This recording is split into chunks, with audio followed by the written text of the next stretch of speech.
सबों को जय यीशु यीशु सहाय प्रेज द लॉर्ड। प्रार्थना का परिवार फिर से आप सबों का आज की आराधना प्रार्थना में प्रभु यीशु मसीह के जीवित और सामर्थी नाम से हम सभी प्रार्थना का परिवार के भाई बहन मिलकर साथ में हमारे अगुआ प्रभु के दास सिस्टर एस्थर, प्रभु के दास भाई राज, आप सबों का हार्दिक स्वागत करते हैं, हार्दिक अभिनंदन करते हैं। आशा है कि आप सबों पर ईश्वर की अनुग्रह, ईश्वर की कृपा बनी हुई है। आप निरंतर हमारे संग इस आराधना प्रार्थना में सम्मिलित होते आ रहे हैं और हम सभी साथ मिलकर उस जीवित परमेश्वर की स्तुति, उसकी आराधना, उसकी महिमा कर पाते हैं। प्रभु की अद्भुत अनुग्रह हम सबों पर की वह हर दिन हम सबों को अपनी उपस्थिति में लेकर आते हैं कि हम उसके उपस्थिति में जाएं, उसके उपस्थिति में बैठें, उसकी स्तुति करें, उसकी आराधना करें, उसके वचनों पर मनन करें। तो प्रभु ने आज के दिन में फिर से हमें एक साथ मिलाया है, एक साथ जोड़ा है। तो यह समय है कि हम फिर से एक मन होकर उस जीवित परमेश्वर की स्तुति करें, उसका धन्यवाद करें, उसके हर एक उपकारों के लिए, उसके हर एक आशीषों के लिए जो उसने बहुतायत से हमारे जीवन में दिया है। तो आप सभी जहाँ कहीं भी हैं जो हर दिन हमारे संग ऑनलाइन यूट्यूब के माध्यम से जुड़ते हैं, आइए इस समय को हम प्रभु को समर्पित करें। बड़े ही आनंद के साथ, बड़े ही विश्वास के साथ हम प्रार्थना करें, प्रभु की आराधना करें, एक दूसरे के लिए प्रार्थना करें और उसके वचन को जो आज प्रभु अपने बेटे, अपने दास भाई राज के मुख से हमसे बातें करना चाहते हैं, उन हर एक बातों को आज हम सुनने वाले हो पाए। तो आइए हम प्रार्थना में आगे बढ़ेंगे। तो आज की आराधना प्रार्थना में मैं हूँ भाई भूषण, मेरी बाईं ओर है मेरी धर्मपत्नी बहन अंजना, साथ में है बहन अंशु, भाई सुनील, बहन सोनम और भाई नीरज हैं। आज की आराधना प्रार्थना में आरंभिक प्रार्थना करेंगी बहन अंशु, आराधना में अगुवाई करेंगे भाई सुनील और मैं। वचनों को मैं पढ़ूंगा और आज वचनों की उद्घोषणा और अंतिम विशेष आशीष की प्रार्थना होगी प्रभु के दास भाई राज के द्वारा।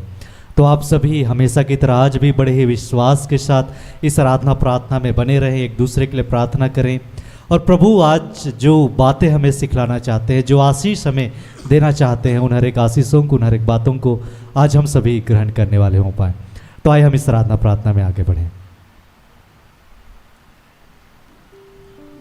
आइए इस समय हम जहाँ कहीं हैं अपने आप को तैयार करें, अपनी आँखों को बंद करें, अपने आप को शांत करें, स्थिर करें और धन्यवाद करें उस पिता का जो धन्यवाद के योग्य है, सम्मान के योग्य है।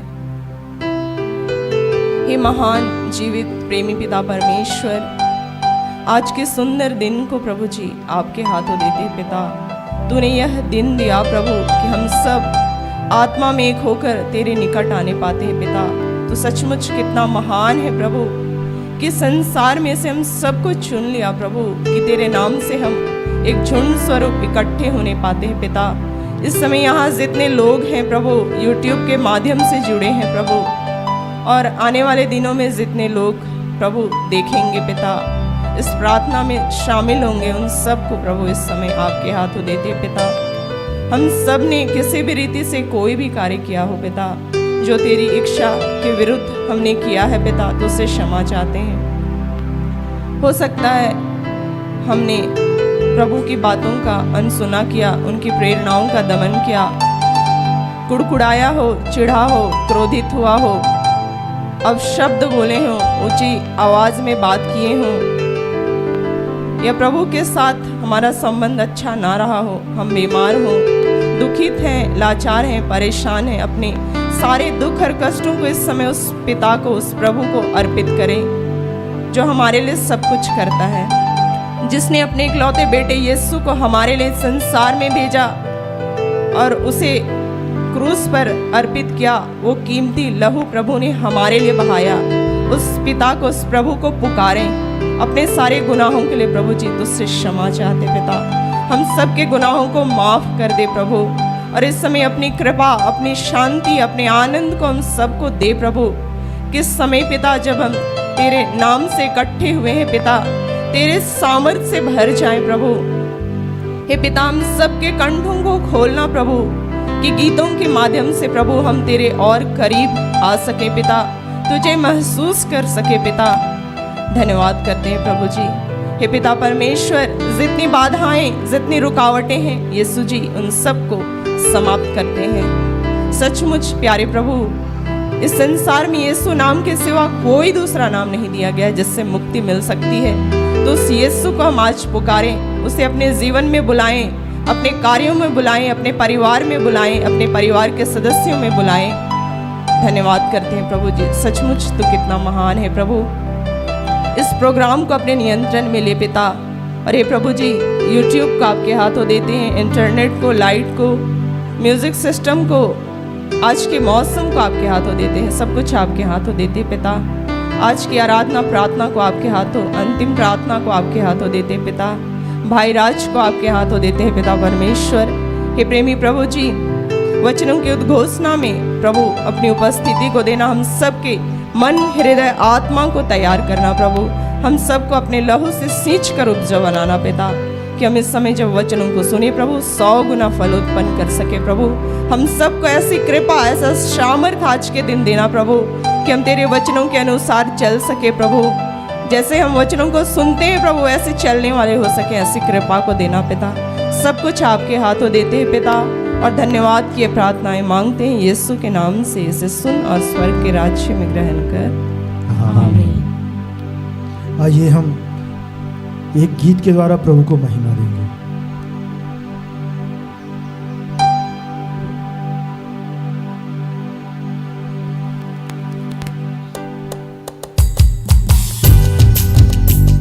सब कोई खड़े हो जाएंगे और प्रभु में आनंद मनाएंगे, क्योंकि प्रभु का वचन कहता है यदि तुम प्रभु में आनंद पाओगे तो वह तुम्हारी सारी प्रार्थनाओं को सुनेगा, तुम्हारे मनोरथों को पूरा करेगा। प्रभु का वचन ये भी कहता है कि यदि तुम सत्य को जानोगे तो सत्य तुम्हें स्वतंत्र करेगा, और वो सत्य है यीशु। प्रभु यीशु, उनकी आज्ञाओं का पालन, उनकी आज्ञाओं को मानना, यही सत्य है, और ये सत्य हमें स्वतंत्रता प्रदान करेगा, आजादी देगा। झूमते हुए आइए हम प्रभु को महिमा देंगे।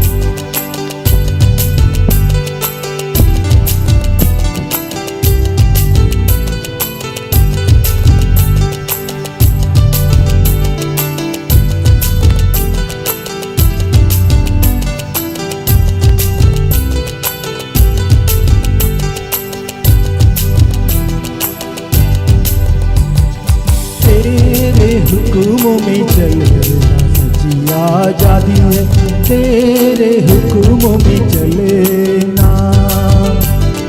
तेरे हुक्मों में चलना सच्ची आजादी है, तेरे हुक्मों में चलना, तेरे हुक्मों में चलना सच्ची आजादी है, तेरे हुक्मों में चलना, तेरे हुक्मों में चलना सच्ची आजादी है, तेरे हुक्मों में चलना।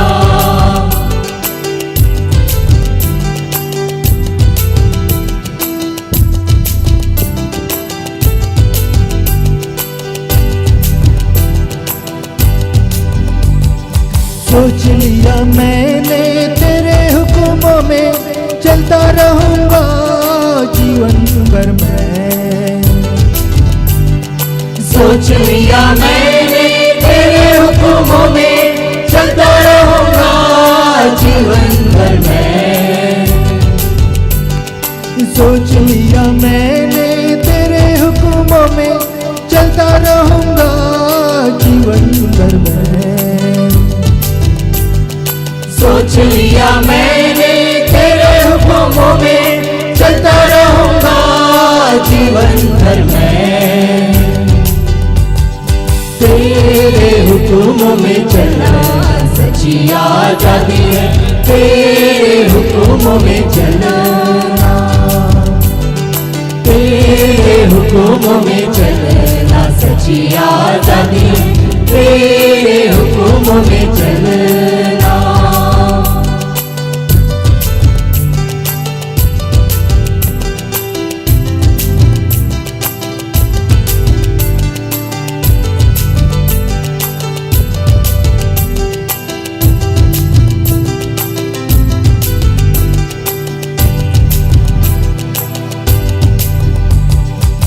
मान लिया मैंने में चलता रहूंगा जीवन भर मैं।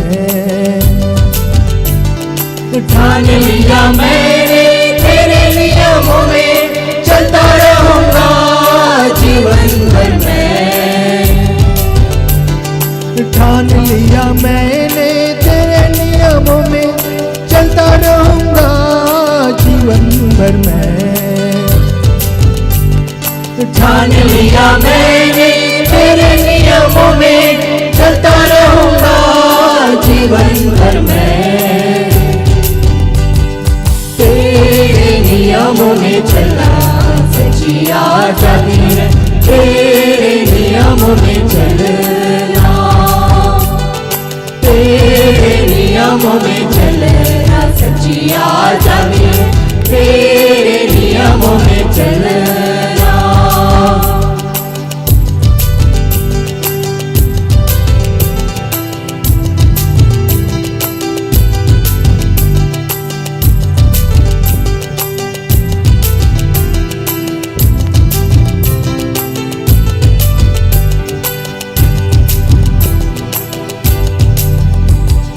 सोच लिया मैंने तेरे वचनों में चलता रहूंगा जीवन भर मैं।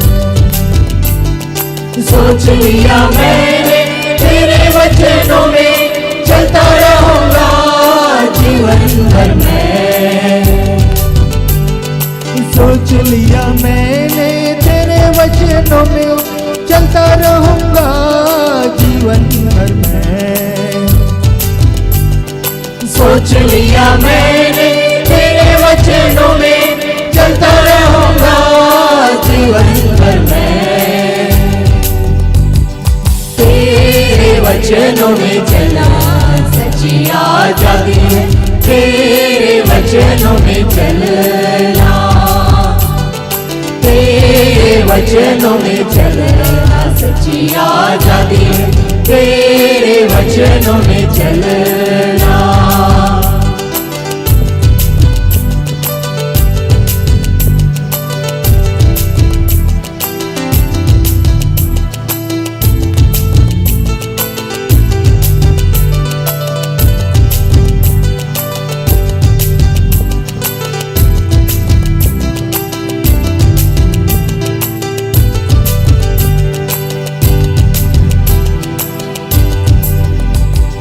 ठान लिया मैंने तेरे रास्तों में चलता रहूंगा जीवन भर मैं।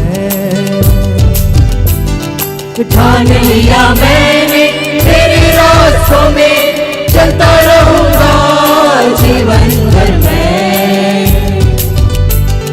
ठान लिया मैंने तेरे रास्तों में चलता रहूंगा जीवन भर मैं।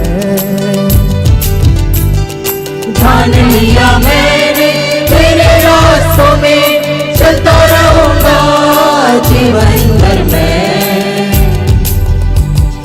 तेरे रास्तों में चलना सच्ची आजादी है, तेरे रास्तों में चलना, तेरे रास्तों में चलना सच्ची आजादी है, तेरे रास्तों में चलना।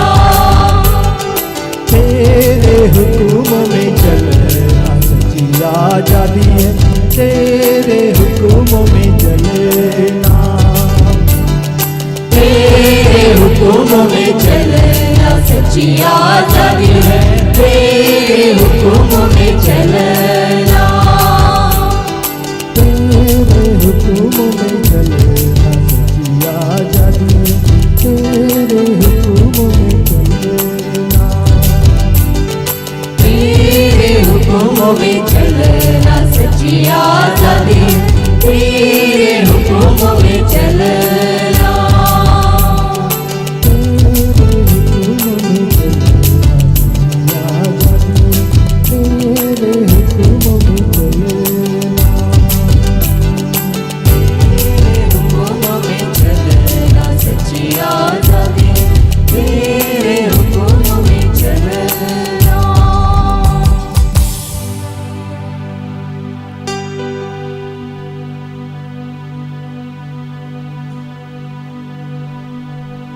आइए हम प्रभु की महिमा के लिए और गीत गाते हैं।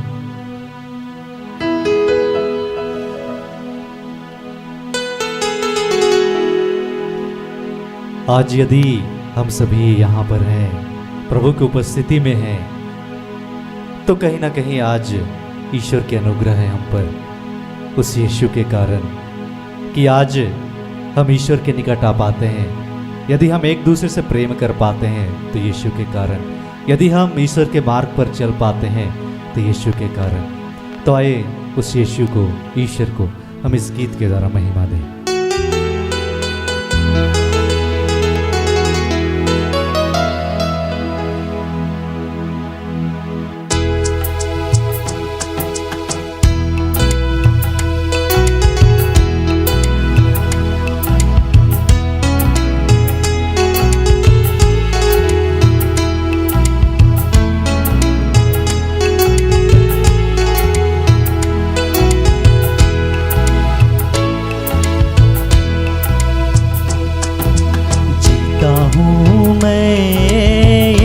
के कारण करता हूँ मैं प्यार, यीशु के कारण जीता हूँ मैं यीशु के कारण, करता हूँ मैं प्यार यीशु के कारण। जीता हूँ मैं यीशु के कारण, करता हूँ मैं प्यार यीशु के कारण। मैं यीशु के कारण, करता हूँ मैं प्यार यीशु के कारण। माँ के भूल जाने पर भी मुझे ना भुलाता है, माँ के भूल जाने पर भी मुझे ना भुलाता है। अनंत प्रेम स्रोत यीशु के कारण, अनंत प्रेम स्रोत यीशु के कारण। यीशु के कारण, यीशु के कारण, यीशु के कारण, यीशु के कारण, यीशु के कारण, सब कुछ यीशु के कारण। यीशु के कारण, सब कुछ यीशु के कारण।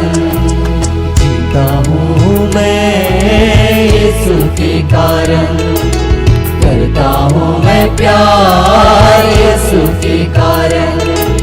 जीता हूँ मैं यीशु के कारण, करता हूँ मैं प्यार यीशु के कारण।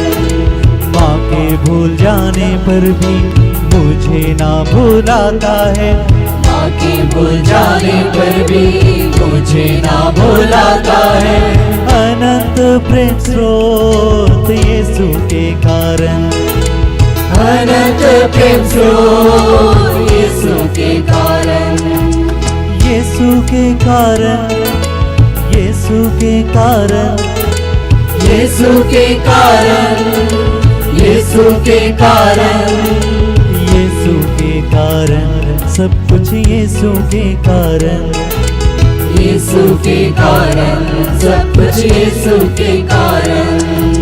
जिसने निंदा की, जिसने घायल की, यीशु के कारण मैं क्षमा करता हूँ। जिसने निंदा की, जिसने घायल की, यीशु के कारण मैं क्षमा करता हूँ। जिसने निंदा की, जिसने घायल की, यीशु के कारण मैं क्षमा करता हूँ। जिसने निंदा की, जिसने घायल की, यीशु के कारण मैं क्षमा करता हूँ।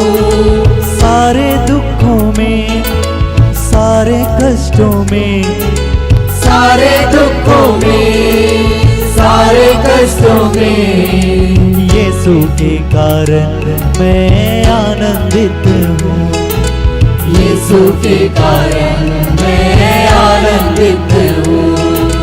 यीशु के कारण, यीशु के कारण, यीशु के कारण, यीशु के कारण, यीशु के कारण, सब कुछ यीशु के कारण, यीशु के कारण, सब कुछ यीशु के कारण। जीता हूँ मैं यीशु के कारण, करता हूँ मैं प्यार यीशु के कारण। जीता हूँ मैं यीशु के कारण, करता हूँ मैं प्यार यीशु के कारण।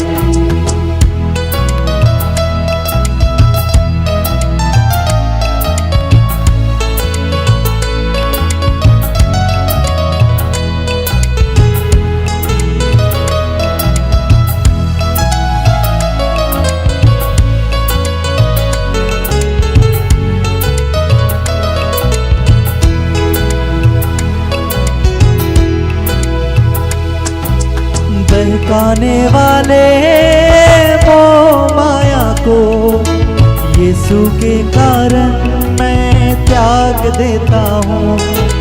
बहकाने वाले मोह माया को यीशु के कारण मैं त्याग देता हूँ। बहकाने वाले मोह माया को यीशु के कारण मैं त्याग देता हूँ। बहकाने वाले मोह माया को यीशु के कारण मैं त्याग देता हूँ। जो रिश्ता है प्यारा, जो नाता है न्यारा, जो रिश्ता है प्यारा, जो नाता है न्यारा, यीशु के कारण मैं छोड़ देता हूँ। यीशु के कारण मैं छोड़ देता हूँ। यीशु के कारण, यीशु के कारण, यीशु के कारण, यीशु के कारण, यीशु के कारण, सब कुछ यीशु के कारण, यीशु के कारण, सब कुछ यीशु के कारण। जीता हूँ मैं यीशु के कारण, करता हूँ मैं प्यार यीशु के कारण। जीता हूँ मैं यीशु के कारण, करता हूँ मैं प्यार यीशु के कारण। माँ के भूल जाने पर भी मुझे ना भुलाता है। माँ के भूल जाने पर भी मुझे ना भुलाता है। अनंत प्रेम स्रोत यीशु के कारण, अनंत प्रेम स्रोत यीशु के कारण, यीशु के कारण, यीशु के कारण, यीशु के कारण, यीशु के कारण, यीशु के कारण, सब कुछ यीशु के कारण, यीशु के कारण, सब कुछ यीशु के कारण। यीशु के कारण, सब कुछ यीशु के कारण, यीशु के कारण, सब कुछ यीशु के कारण। यीशु के कारण, सब कुछ यीशु के कारण, यीशु के कारण, सब कुछ यीशु के कारण, सब कुछ यीशु के कारण, सब कुछ यीशु के कारण। हाँ स्वर्गीय पिता, हम आपका धन्यवाद करते हैं कि आपने हमारे लिए अपने इकलौते पुत्र यीशु को हमें दिया कि हे पिता, आज हम यीशु के कारण आपके निकट आ पाते, आपके जीवन के मार्ग पर हम चल पाते, एक दूसरे से प्रेम कर पाते। हम आपका धन्यवाद करते हैं। फिर से सब कुछ आपके हाथों सौंपते, समर्पित करते हुए धन्यवाद के साथ इस आराधना को, प्रार्थना को हम यीशु नाम में पिता आपको चढ़ाते हैं। दया से सुनिए और अनुग्रह से स्वर्ग के राज में ग्रहण कीजिए। आमीन।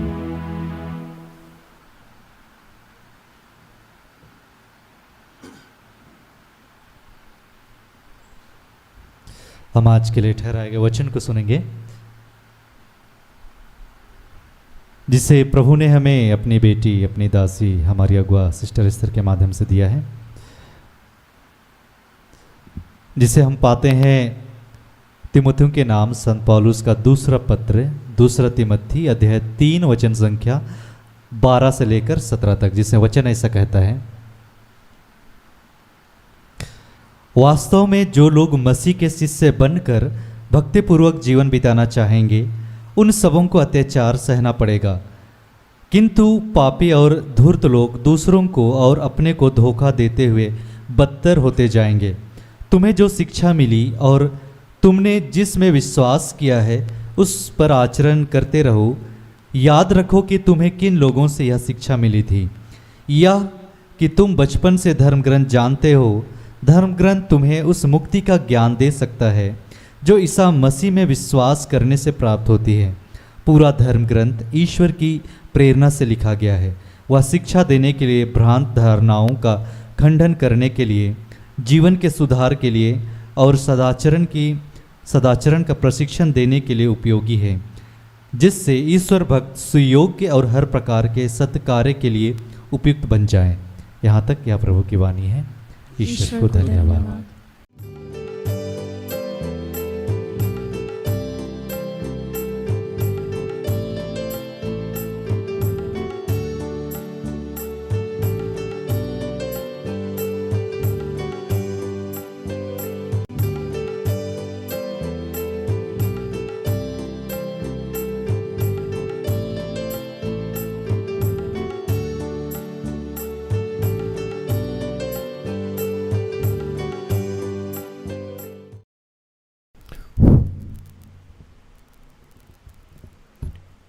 सबों को जय यीशु।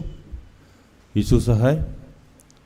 आइए अपनी आंखें बंद करें और पिता पुत्र पवित्र आत्मा को याद करें।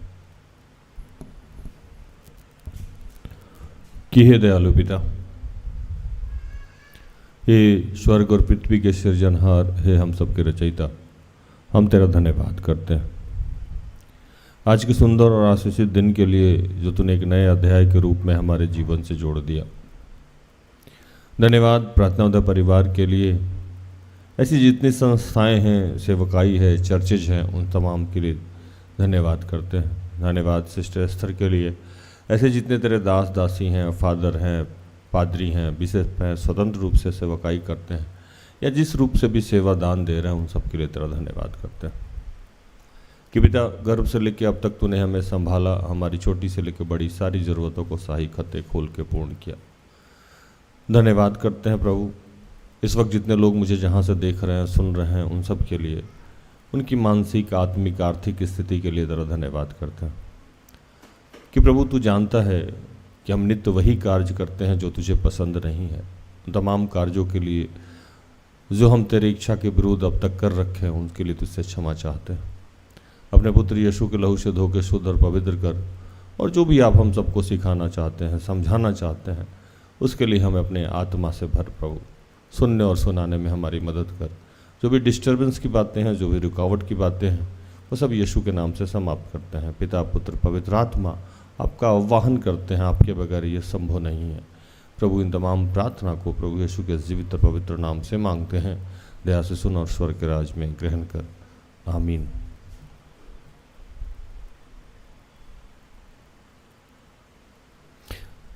आज जो प्रभु हम लोग को वचन दिया है वो दूसरा तीमुथी 3:12 से 17। पर जितने मसीह यीशु में भक्ति के साथ जीवन बिताना चाहते हैं वो सब सताए जाएंगे, परंतु दुष्ट और बहकाने वाले धोखा देते हुए और धोखा खाते हुए बिगड़ते चले जाएंगे। पर तू उन बातों पर जो तूने सीखी है और विश्वास किया है, यह जानकर दृढ़ बना रह कि तू ने उन्हें किन लोगों से सीखा है और बचपन से पवित्र शास्त्र तेरा जाना हुआ है, जो तुझे मसीह पर विश्वास करने से उद्धार प्राप्त करने के लिए बुद्धिमान बना सकता है। संपूर्ण पवित्र शास्त्र परमेश्वर की प्रेरणा से रचा गया है और उपदेश और समझाने और सुधारने और धार्मिकता की शिक्षा के लिए लाभदायक है, ताकि परमेश्वर का जन सिद्ध बने और हर भले कामों में हर भले कामों के लिए तत्पर हो जाए।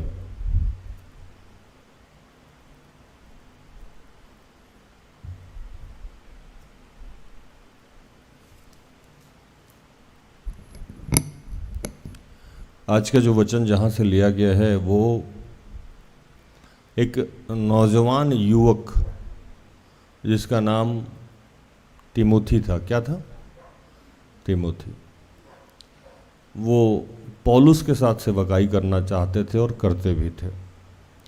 पौलुस के बारे में मैं बार बार बताता हूँ कि पौलुस का जो निर्माण हुआ था वो अन्य जातियों में प्रभु के राज्य के विस्तार के लिए मुख्यतः उनका निर्माण किया गया था।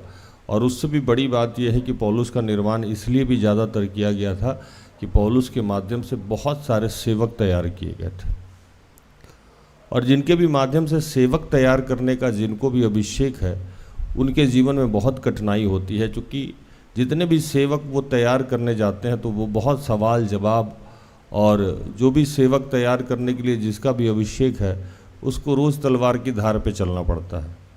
उसके पीछे का कारण क्या है कि विश्वासी तो 5 मिनट के लिए मिलेंगे, चले जाएंगे। आप जिसको आप सेवक बनाना चाहते हो या आपके शरीर के माध्यम से प्रभु जिसको भी सेवक बनाना चाहता है वो सारा दिन आपके साथ रहेगा। जैसे भूषण भाई मेरे साथ रहते हैं, है ना, जैसे अमित भाई मेरे साथ रहते हैं, और अन्य जितने भी बच्चे और बच्चियां हैं, तो ये लोग सारा दिन मेरे पीछे पड़ा रहेगा। ये सही है, ये गलत है, ये उचित है, ये अनुचित है। तो इन लोगों के माध्यम से मेरा भी अभिषेक दिन भर बढ़ते रहता है। और जब उसको जिस किसी का भी ये अभिषेक हो कि उसके माध्यम से सेवक तैयार करना है तो उनके जीवन में बहुत सारी बदनामियाँ, लांछन और बहुत सारे चीज़ ऐसे आते हैं जिसको आप सोच भी नहीं सकते। लेकिन जब एक भी सेवक उसके माध्यम से तैयार हो जाता है तो लाखों करोड़ों आत्माएं बचाई जाती है। उदाहरण स्वरूप में जैसे जिस दास के माध्यम से मैं बचाया गया, जिनका नाम प्रमोद भैया था, उन्होंने मेरे साथ जो भी परिश्रम किया 1 साल 2 साल 6 महीना, उसके बाद दूसरा परिश्रम करी मेरे लिए सिस्टर एस्थर। तो मुझे बचाए जाने के बाद मुझे बचाने में सिस्टर एस्थर को लाखों कठिनाइयाँ हुई होंगी, लाखों बार परेशानियाँ हुई होगी, मेरे बहुत अच्छे और बुरे चीज़ों को उन्होंने झेला होगा। लेकिन अब जब मैं बचाया गया हूँ तो मेरे माध्यम से आत्माएं बच रही है कि नहीं बच रही? बच रही है। तो सेवक तैयार करना बहुत कठिन काम होता है और बहुत लोग इसमें टूट भी जाते हैं। तो पौलुस का ये मुख्य कार्य था, और उस कार्य में पौलुस जहाँ भी जाते थे वो लोगों को तैयार करते थे, और कुछ दिनों के बाद वहाँ से वो चले जाते हैं, फिर नए जगह पे चले जाते थे। नए जगह पे जाके फिर नए लोगों को तैयार करते थे, मंडली का गठन करते थे, फिर वहाँ कुछ दिन रहते थे। जब वो लोग सेटल हो जाता तो फिर आगे बढ़ जाते थे। उसी क्रम में तिमोथी नाम के एक व्यक्ति से उनकी मुलाकात हुई जो युवा था। क्या था वो? युवा था, यंग था, और प्रभु के राज्य के विस्तार में पौलुस के साथ कार्य कर रहा था। कुछ दिन के बाद वहाँ से चले गए पौलुस और तिमोथी को एक पत्र लिखे, 2 बार पत्र लिखे। जो पहला पत्र लिखे उसको पहली पत्री कहते हैं, और जो दूसरे बार पत्र लिखे उसको दूसरा पत्री कहते हैं। तो दूसरे पत्री में वो समझा रहे थे कि आप जब प्रभु के मार्ग पे चलेंगे तो विभिन्न प्रकार की समस्याएं आएंगी, और सबसे ज़्यादा जो समस्या आएगा कि लोग आपके दिल को दुखाएगा अनर्गल बातों को बोल के। जो आप बोले भी नहीं हैं उसको उल्टा पुल्टा समझ के लोग आपसे बदतमीजी करेगा, लोग आपको दिखाएगा, लोग आपको समझाएगा। लेकिन अब आपको उसमें करना क्या होगा कि आपने अब तक क्या सीखा है उसको पकड़ के रखना है, और किसके माध्यम से सीखा है इसको पकड़ के रखना। यह बहुत अद्भुत बात है। किसी बच्चे को कभी आप डांटे हैं? कभी कोई रोड पे चलता हुआ बच्चा मिल जाए या सड़क पे चलता हुआ कोई बच्चा मिल जाए तो हम देखेंगे ना, जैसे मान लीजिए अपू है, अभी नाखून खा रहा है, आदत है, फेवरेट काम है उसका, चिंता में नाखून खाता है कि शादी कब होगा मेरा, ये लोग सुतबंधन भी कर देता कम से कम तो ठीक रहता, चिंतित है। तो कई बार जब बच्चे चिंतित होते थे, देखे ना, नाखून खाता, वो नाखून खाता। अब मान लीजिए मैं तो जानता हूँ, लेकिन अगर अनजान आदमी कोई उसको देखे तो क्या बोलेगा? पता नहीं किसका बेटा है, कैसा संस्कार है इसका, लोग उसको कुछ भी नहीं बोलेगा, किसी भी बच्चे को देख के लोग कुछ भी नहीं बोलेगा। जैसे मान लीजिए प्रार्थना योद्धा परिवार के कोई सेवक कहीं जाए, ज्योतिष भाई जाए, भूषण भाई जाए, तो लोग ये कहेगा कौन है इसका अगुआ, क्या सिखा के भेजा। हाँ कि नहीं, होता है ना ये बात। कैसा गार्जियन है इसका, कैसा अगुआ है, कैसा शिक्षक है, ऐसा क्या पढ़ाया है, क्या सिखाया है। तो इसीलिए इस वचन में एक बात और भी कहा गया है कि कहाँ से आप सीख रहे हैं, किनसे सीखे हैं, ये भी आपको ध्यान रखना है, और उनके भी प्रतिष्ठा का आपको मान रखना है। तो हम लोग 2-3 जगह से चीज़ों को सीखते हैं। पहला पवित्र शास्त्र, और पवित्र शास्त्र के बारे में जब भी मैं बताता हूँ, आज भी बता रहा हूँ, आज वचन भी है कि पवित्र शास्त्र इंसान के द्वारा लिखा हुआ है, लेकिन इंसान के द्वारा नहीं लिखा हुआ है। समझिएगा इस बात को। क्या बोला मैंने? इंसान के द्वारा लिखा हुआ है, लेकिन इंसान के द्वारा नहीं लिखा हुआ है। इंसान का शरीर इस्तेमाल किया गया है, लिखा पवित्र आत्मा ने। तो शरीर इस्तेमाल, जैसे मेरा मानना है कि प्रचार मैं नहीं करता हूँ, पवित्र आत्मा आके मुझसे प्रचार कराता है, और मैं अपने द्वारा किए गए प्रचार को भी आपसे ज़्यादा एक्साइटेड होकर सुनता हूँ। बाद में रात में कई बार मेरी बेटी ताना भी देती है कि कोई अपना भी प्रोग्राम देखता है इतने प्यार से, तो मुझे भी बहुत एक्साइटेड होता है अपने आप को सुनने में, क्योंकि जो मैं बोलता हूँ मुझे पहले से पता नहीं होता। अब पौलुस बड़े प्यार से तिमुथी को समझा रहे हैं, और समझाने के कारण में कुछ कुछ बात कह रहे हैं कि देखो, एक पहले तो ये मान रखो कि तुमको किसके द्वारा सिखाया गया है। तो तिमुथी को किसके द्वारा सिखाया गया था? पौलुस के द्वारा। और किस शास्त्र के द्वारा सिखाया गया है, ये भी ध्यान रखो। वो शास्त्र पवित्र आत्मा के द्वारा लिखा गया है, तो ये भी ध्यान रखो। अगर तुमसे कुछ गलतियां होंगी और तुम मिस्टेक करोगे और तुम इस बात का पालन नहीं करोगे, तो पौलुस की भी बदनामी होगी, और व्यवस्था की भी बदनामी होगी, और पवित्र आत्मा की भी बदनामी होगी। मतलब आप अगर कुछ गलत कर रहे हैं, और आप गलत कर रहे हैं, तो आप अकेले नहीं जा रहे हैं। जैसे मैंने अप्पू को बोला ना कि अप्पू अगर कुछ गलत कर रहा है तो अंशु भाभी भी गई और सुनील भैया भी गए, है ना, पूरा का पूरा वो लोग गया, और बाद में बड़े पापा राज भैया भी गए, बड़ी मम्मी भी गई, ये सेवकाई भी गया। क्योंकि सारा दिन ये यहाँ रहते हैं, संगति करते हैं, तो लोग छोड़ेगा हम लोगों को? नहीं छोड़ेगा।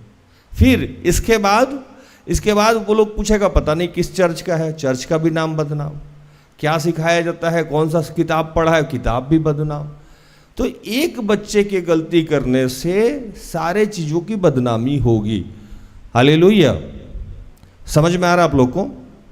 बड़े प्यार से पौलुस लिखते हैं एक जगह, तिमुथी को परामर्श और प्रोत्साहन दिया कि सताव और विरोध के होते हुए भी विश्वास योग्यता के साथ मसीह यीशु की गवाही देते रहो, सुसमाचार और पुराना नियम की सच्ची शिक्षाओं पर दृढ़ बना रहे, और एक शिक्षक और प्रचारक के रूप में अपने कर्तव्यों का निर्वहन करते रहे।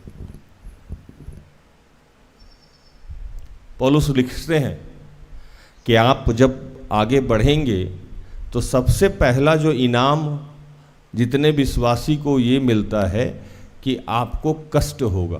पहला इनाम एक विश्वासी का क्या होगा? कष्ट होगा। जो यीशु को पहला इनाम मिला वो क्या मिला? पत्थर, कील, बदनामी, गाली, क्रूस। दूसरा इनाम पुनरुत्थान मिला। सबसे पहले यही सब मिला। तो जब ये बातें आपको पहले भी सिखाई गई है, बताई गई है कि जब आप प्रभु के मार्ग पे चलेंगे तो ये सारी परिस्थितियां आएंगी आपके जीवन में, तो जब अब ये परिस्थिति आपके जीवन में आती है तो आप परेशान क्यों हो जाते हैं? एक रहता, अभी जैसे कल मैं गाड़ी पार्किंग में से लेने गया, मेरे साथ मेरे बर्थडे पार्टनर अप्पू भाई थे, है ना। ये बार बार बाइक के साइलेंसर के पास जा रहे थे। हालांकि मेरे से ज़्यादा देर के छोटे नहीं हैं, ये 3-4 घंटा का फ़र्क है मेरे और इनके जन्म। सन अलग है, घंटा मतलब बता रहे हैं। मेरा रात्रि में जन्म, इनका सुबह में जन्म। तो उसके हिसाब से 4-5 घंटा का ही फ़र्क है मेरा और अप्पू का। हाइट भी उतना ही फ़र्क है, हाइट में भी कुछ ज़्यादा फ़र्क नहीं। तो ये बार बार कल साहब साइलेंसर के पास जा रहे थे, तो मुझे बर्दाश्त नहीं हुआ। मैं थोड़ा सा टेढ़ा हूँ, पिता वैसे भी टेढ़ा होता है। पिता और माता के स्वभाव को थोड़ा सा मैं बताऊँ। माता कहती है जाने दीजिए, रहने दीजिए, और पिता कहता है मजबूत बनो, मजबूत बनो। ये सुने होंगे ना। पिता हमेशा चाहता है कि बच्चे मजबूत बने, और माता हमेशा चाहती है कि इसको कोई कष्ट ना हो। तो जब किसी को कोई कष्ट ही नहीं होगा तो वो मजबूत बनेगा। तो माता और पिता में फ्रिक्शन यहीं से शुरू हो जाता है। चूंकि पिता अपने पैरों पे खड़ा करना चाहता है और माता अपने बच्चों को कोई कष्ट ही नहीं देना चाहती, तो बिना कष्ट किए कोई अपने पैर पे खड़ा होगा। तो अप्पू भाई को मैं साइलेंसर के पास ले गया। मैंने कहा बेटा एक बार छू के देख लो इसको, ये बहुत ज़बरदस्त गर्म होता है, और गलती से अगर पैर और हाथ पे पड़ा तो ये चमड़ा लेके बाहर आ जाएगा। ये इस बात से आप लोग अनभिज्ञ तो नहीं है ना। कोई भी बाइक अगर तुरंत आके खड़ी हो, आधा घंटा 45 मिनट तक भी उसका साइलेंसर इतना गर्म रहता है कि अगर गलती से भी आपका पैर सटा उसमें, तो आपका जो भी पार्ट जहाँ का सटा हुआ है वो एकदम ऐसे निकलेगा जैसे चमड़ा उमड़ा मांस वांस सब लेके निकल जाए। अब दोबारा अगर अप्पू भाई जाए और अपना हाथ जला लें और रोना शुरू करें, तो मैं क्या बोलूँगा कि तुमको बताया गया था ना कि साइलेंसर छूने से हाथ जलता है, फिर रो क्यों रहे हो? हाँ या नहीं? जब आपको बताया गया है कि विश्वास में चलिएगा, प्रभु के मार्ग में चलने का प्रयास कीजिएगा, तो आपको सताया जाएगा, आपको दुख होगा, तो रो क्यों रहे हैं? क्यों रो रहे हैं? हमको तो यही समझ में नहीं आ रहा। आपने ये जीवन खुद ही चुना है ना। प्रभु ने कहा कि मैं जीवन और मरण तुम्हारे समक्ष रखा हूं। सीधा और मार्ग, टेढ़ा मार्ग मैंने तुम्हारे सामने रखा हुआ। सब कुछ प्रभु ने रख दिया और स्वतंत्र कर दिया। रोबोट तो आपको बनाया नहीं। जैसे मैं यूथ क्लास में बोलता था कि अगर रोबोट बनाता वो, तो बटन उसके पास रहता, उठो तो उठ जाओ, बैठो तो बैठ जाओ, गंदे की तरफ नहीं देखो तो हम लोग का माथा इधर हो जाता, सीधे अच्छे की तरफ देखो तो हम लोग इधर देखते, ऊपर देखो ऊपर देखते, अब प्रार्थना करो तो हम लोग प्रार्थना करते। रोबोट नहीं है, इंसान है। इंसान को प्रभु ने स्वतंत्र बनाया, और स्वतंत्रता के बाद आपको विश्वास का दान दिया। अब आप विश्वास में चल रहे हैं। अब जब आप विश्वास में चल रहे हैं तो आपका सताव हो रहा है, दुख हो रहा है। जो जब दुख हो रहा है, कष्ट मिल रहा है, लोग आपकी बदनामी कर रहे हैं, गाली दे रहे हैं, तो ये शिक्षाएं जो आपको पहले से बताई जा चुकी है, सुनाई जा चुकी है, वो शिक्षा कहाँ चला गया? क्यों भूल जा रहा? किस बात में परेशानी है?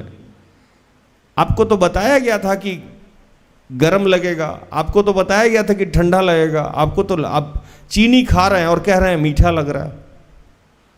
तो चीनी का तो काम ही है ना मीठा लगना, मत खाइए। अब खा भी रहे हैं चीनी और कह रहे हैं कि भैया मीठा है।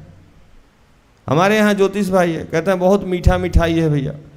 अब मिठाई तो मिठाई होगा भाई, है ना। तो मिठाई मीठा है तो या तो नहीं खाइए, और खाइए तो रिएक्ट नहीं कीजिए कि मीठा है। नमक तो नमकीन ही लगेगा, तीखा तो तीखा ही लगेगा। तो यीशु के पीछे चलिएगा तो कष्ट तो होगा ही होगा।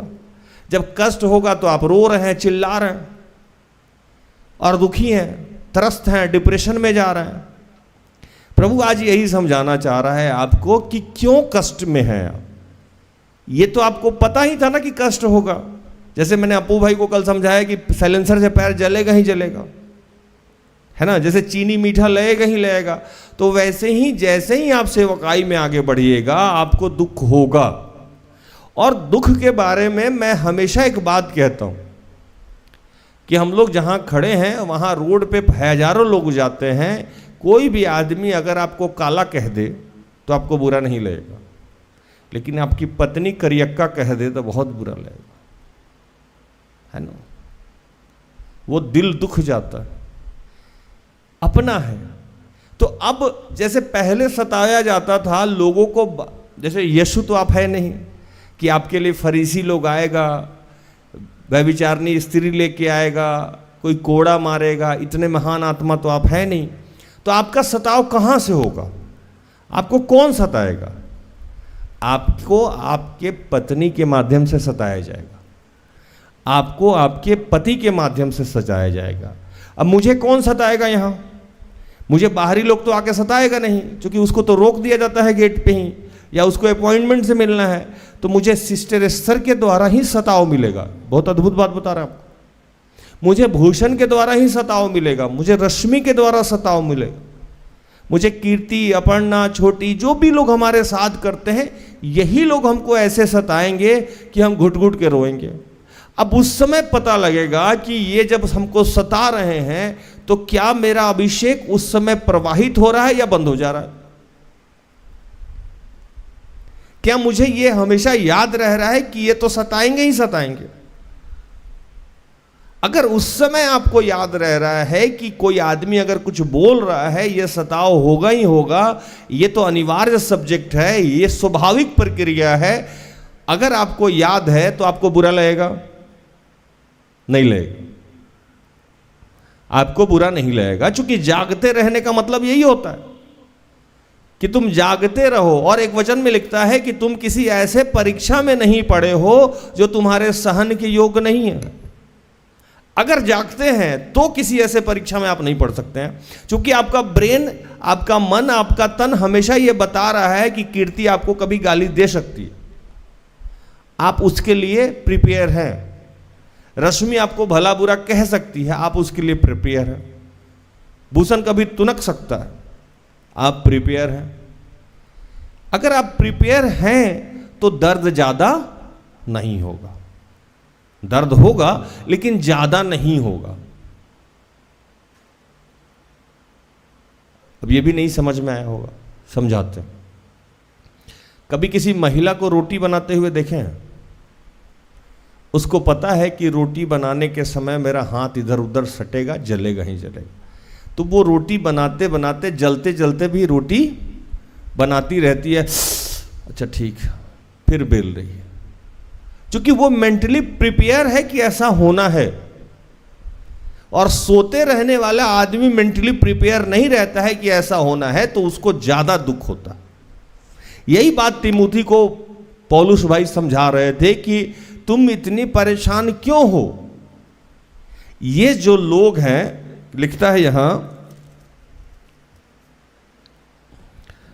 परंतु जितने मसीह यीशु में भक्ति के साथ जीवन बिताना चाहते हैं वो सब सताए जाएंगे।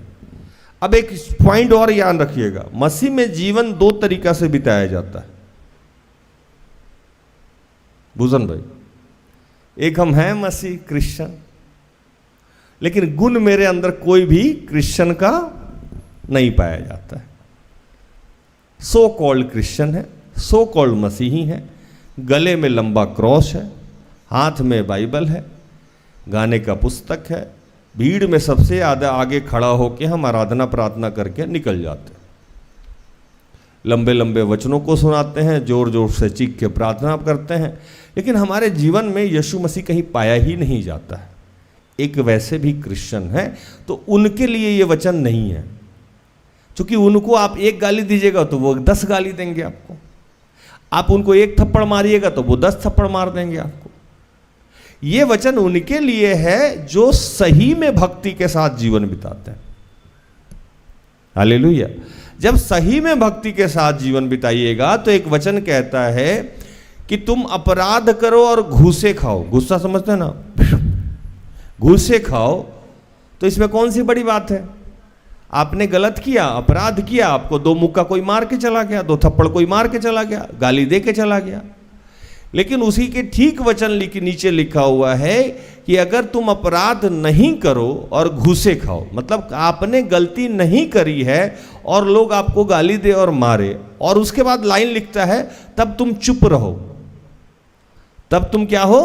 विश्वासी हो, तब तुम विश्वासी हो। अब समस्या क्या है कि यहां लिखता है कि उन सब यीशु के भक्ति के साथ जीवन बिताएंगे उनके साथ ये सताएगा, परंतु दुष्ट और बहकाने वाले धोखा देते हुए और धोखा खाते हुए बिगड़ते चले जाएंगे। लेकिन जो गलत लोग हैं उनका काम ही है धोखा देना और धोखा खाना, धोखा देना और धोखा खाना।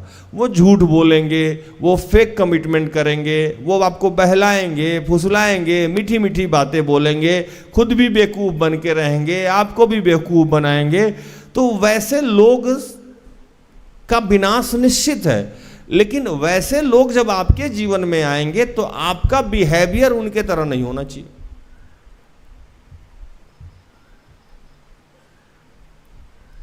वहीं आपको याद रखना है कि आपने सीखा क्या है, आपकी शिक्षा क्या है, आपका गुण क्या है। आपकी शिक्षा अगर हर थोड़े थोड़े देर पे आप भूल जाते हो, इसका मतलब कि आप शिक्षित नहीं हो।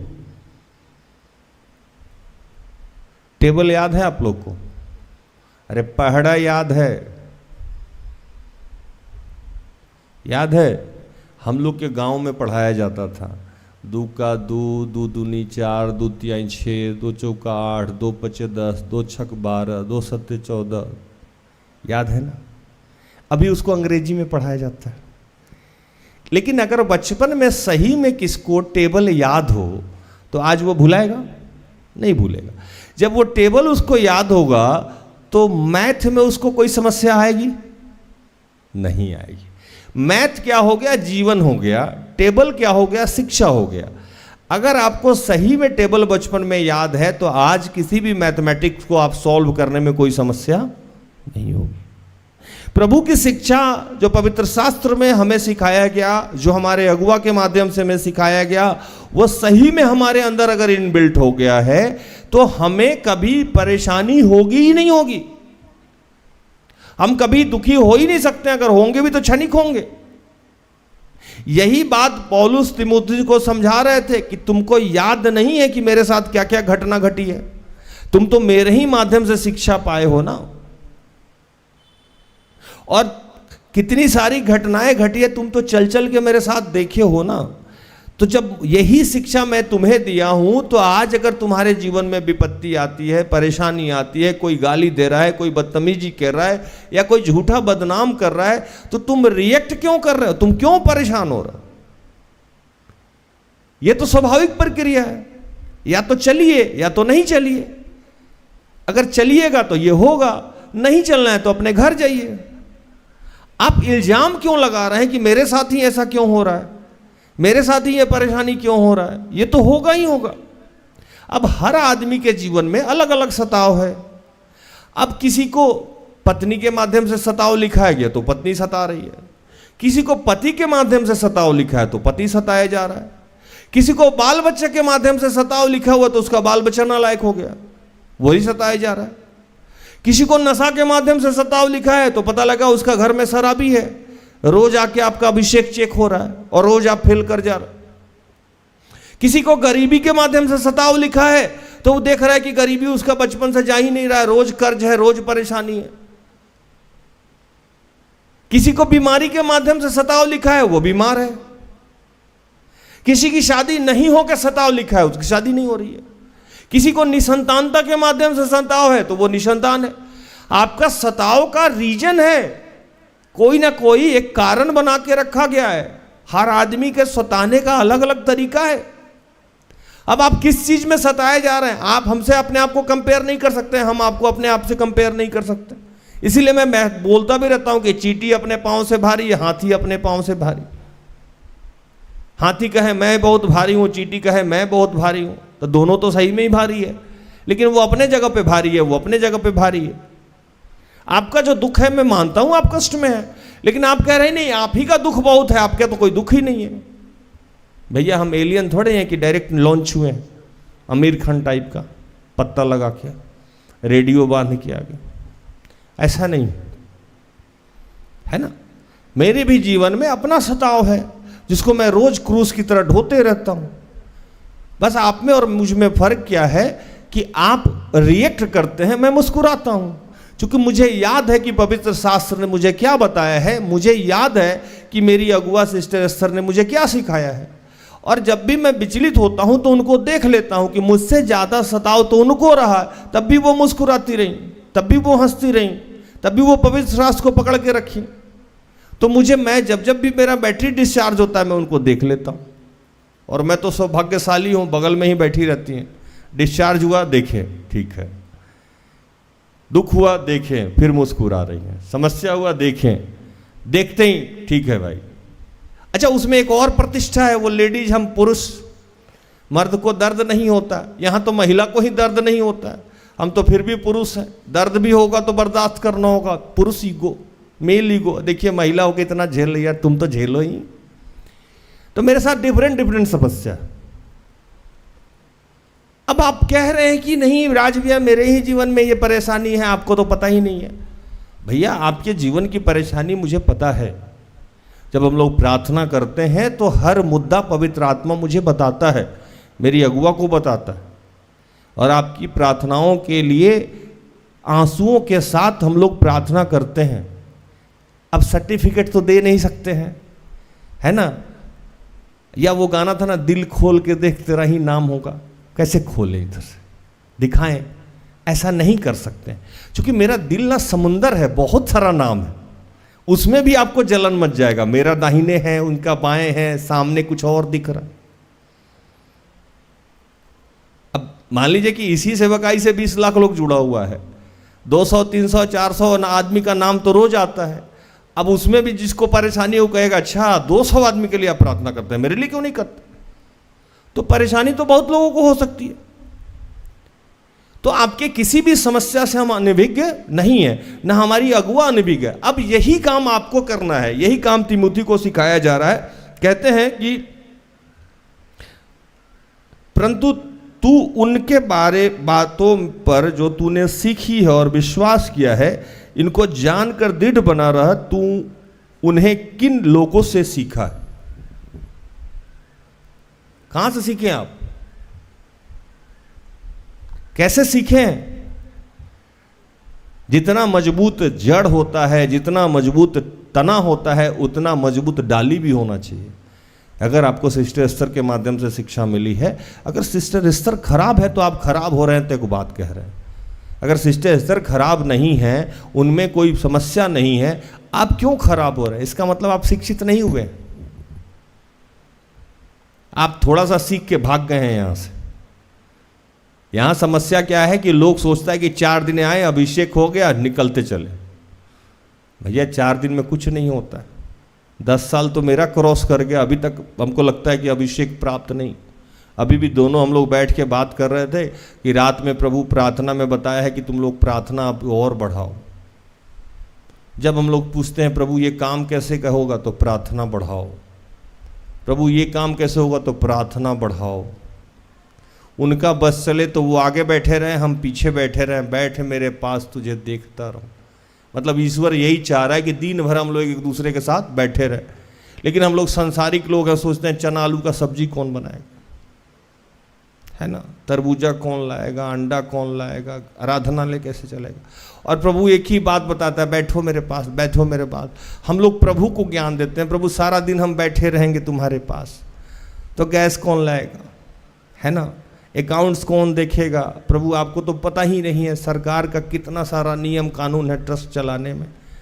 ऑडिट होता है, इनकम टैक्स रिटर्न भरते हैं, 1-1 रुपया का रसीद रखना पड़ता है। मेरे पास एक पतली दुबली गोरी सी लड़की है, एकदम फुपकारती रहती है, समोसा आया, रसीद कहाँ है इसका, चटनी आया, बिल कहाँ है इसका, है ना। जब देखो तब देखो वो जिस पे चढ़ी रहती है। उसके बाद एक ऑडिटर आता है, वो चढ़ा रहता है। उसके बाद सीए है, वो चढ़ा रहता है, बार बार धमकाता है, सब इनकम टैक्स वाला ये कर देगा, उसका सेल टैक्स वाला ये कर देगा। प्रभु इतना सारा काम करने के लिए सारा दिन तुम्हारे साथ बैठेंगे तो ये कौन देखेगा। फिर भी प्रभु बोलता है बैठे मेरे पास। अब सिस्टर एस्थर के साथ रहने वाला लोग कहे कि हम प्रार्थना नहीं करेंगे। यार अगर वो प्रार्थना नहीं करती हो तो आप नहीं करो तो एक बात है, वो तो प्रार्थना करती हैं, फिर भी आप ये सीख नहीं पा रहे हो। छोड़ दो पवित्र शास्त्र की बात। अगर आप उनके साथ रह के भी गाली दे रहे हो तो वो तो गाली कभी देते हुए हम तो नहीं सुने हैं। आप लोग कहीं अकेले में दी हो तो पता नहीं, है ना। कभी चिढ़ के गुस्सा करके या लाउड आवाज में मैं बोलता हूं, अगर उनको कोई चीज लाउड कराना होगा तो उनके लिए हम भोपू हैं। भोपू समझते हैं ना, लाउड स्पीकर। इधर माइक में बोली, उधर हम बोल दिए। वो अपना आवाज खराब नहीं करती, हारून बना के रखी हुई। वो मुझे बोलने को बोलेंगी, आप ही बोल दीजिए, आप ही देख लीजिए, आप ही कर लीजिए, लेकिन मैं कभी उनको चीखते चिल्लाते हुए भी नहीं सुना हूं। अब उनके साथ रहने वाला लोग या उनसे शिक्षा पाने वाला लोग गाली दे, गलौज करे, झगड़ा करे, बदतमीजी करे, या दुख विपत्ति में कष्ट में पड़े तो वो चिल्लाए चीखे, तो पौलुस कह रहे हैं कि तुम पौलुस के साथ रहे थे तीमुथी, जब मैंने ऐसा कुछ किया ही नहीं तो तुम कहां से सीख लिए ये बात। दो ही चीज सीखने का तरीका है ना, या तो हम किताब से सीखें, नहीं तो गुरु से सीखें। तो गुरु में तो ऐसा गुण पाया ही नहीं जाता है, तो तीमुथी से पूछ रहे हैं कहां से सीखे तू। जो हमसे सीखे उसको पकड़ के रखो। और सीखने का मतलब क्या है ना, प्रैक्टिकली सीखो ना कि कैसे जी रहे हैं। तो जो काम आप प्रैक्टिकली सीखे हो उसको पकड़ के रखो। पौलुस एक घटना याद दिलाते हैं तीमुथी को कि एक बार तुमको याद है कि हम और बरनबास एक जगह गए थे, और वहां जब गए थे तो एक आदमी मिला जो वचन के विरोध में समझाता था, लेकिन लोगों को लगता ऐसा नहीं था कि वचन के विरोध में समझा रहा है। और हम लोग जब प्रचार करने गए तो वो टेढ़ा मेढ़ा बोल के बरनबास और इन लोगों को फंसा देता था। ये कहानी आप लोगों को पता है कि नहीं? नहीं, चेहरा से लग रहा नहीं पता। नंबर बता देते हैं, नहीं तो आप लोग परेशान हो जाएंगे। पौलुस ये प्रेरित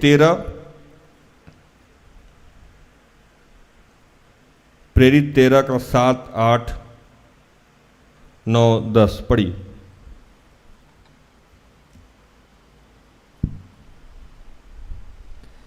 वह हाकिम सिरगियुस पौलुस के साथ था, जो बुद्धिमान पुरुष था। उसने बरनबास और शाऊल को अपने पास बुलाकर परमेश्वर का वचन सुनाना चाहा, परंतु इलीमास होंटे ने, क्योंकि यही उसके नाम का अर्थ है, उनका विरोध करके हाकिम को विश्वास करने से रोकना चाहा। तब शाऊल ने, जिसका नाम पौलुस भी है, पवित्र आत्मा से परिपूर्ण होकर उसकी ओर टकटकी लगाकर देखा और कहा, हे सारे कपट और सब चतुराई से भरे हुए शैतान की संतान, सकल धर्म के बैरी, क्या तू प्रभु के सीधे मार्गों को टेढ़ा करना ना छोड़ेगा? कह रहे हैं कि आपके जीवन में बहुत सारे लोग ऐसे आएंगे जो प्रभु के सीधे मार्ग को टेढ़ा करेंगे। आपको लगेगा नहीं कि टेढ़ा कर रहे हैं। आपके जीवन में ऐसा कष्ट घोल देंगे कि आपको लगेगा यार कहाँ भाग जाएं। आजकल मेरे पास लोग आता है, भैया हमको लगता है कि जब मैं प्रार्थना बढ़ाता हूँ या बढ़ा देती हूँ ना, तो मेरे जीवन में कष्ट बढ़ जाता है। कि ठीक बोल, लगातार आपके यहाँ आते हैं तो हम बीमार हो जाते हैं कि ये भी सही है। क्या हुआ? शैतान उसको भरम में डाल के रखा हुआ है कि प्रार्थना ज़्यादा बढ़ाओगे तो घर में झगड़ा हो जाए, बीमारी में फंस जाओगे, समस्या में चले जाओगे।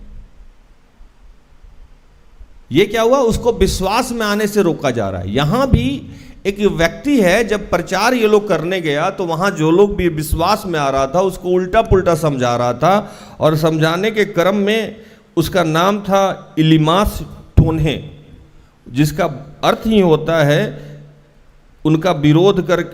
इसका अर्थ टोने, क्योंकि वो उसके नाम का अर्थ था उनको विरोध करके हाकिमों को विश्वास से रोकना।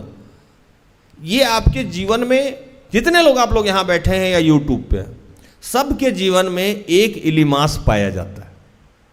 आज याद रखिएगा, कौन पाया जाता है? एक इलीमास। इलीमास का मतलब होता है कि विरोध करके विश्वास में बढ़ने नहीं दिया जाएगा, विरोध करके यीशु के मार्ग में चलने नहीं दिया जाएगा।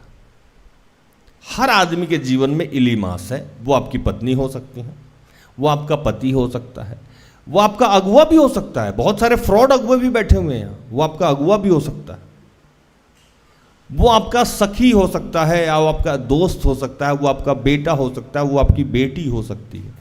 लेकिन प्रभु ऐसा है ही नहीं कि किसी भी व्यक्ति के जीवन में इलीमास ना हो। किसी न किसी रूप में आपके मार्ग में सताव आएगा और आपको विश्वास में बढ़ने से रोका जाएगा और इतना क्षुब्ध कर दिया जाएगा, इतना दुखी कर दिया जाएगा आपको कि आपको लगेगा कि इससे अच्छा तो नॉर्मल ही जीना है, इससे अच्छा नॉर्मल ही जीते हैं। और पौलुस कह रहे हैं तीमुथियुस को कि तुम वहां थे, तुम देखे थे कि कैसे इलीमास बरनबास और हम लोगों को प्रचार करने से रोक रहा था और वहां जितने लोग विश्वास में आ रहे थे उनको भी रोक रहा था।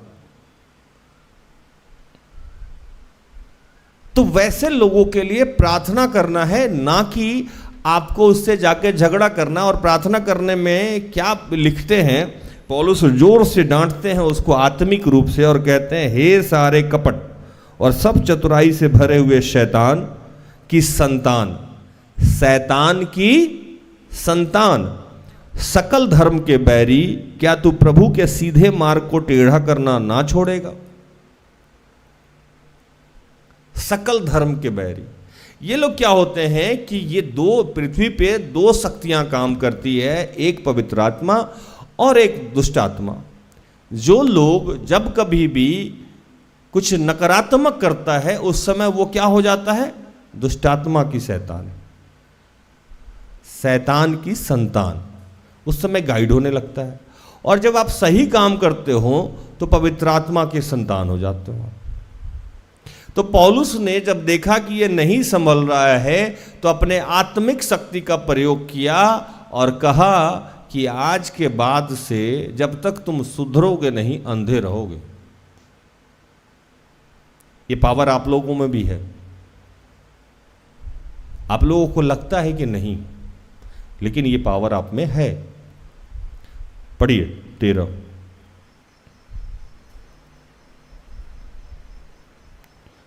ग्यारह और 12 उसी का, नहीं 11 और 12, प्रेरित 13 का 11 और 12।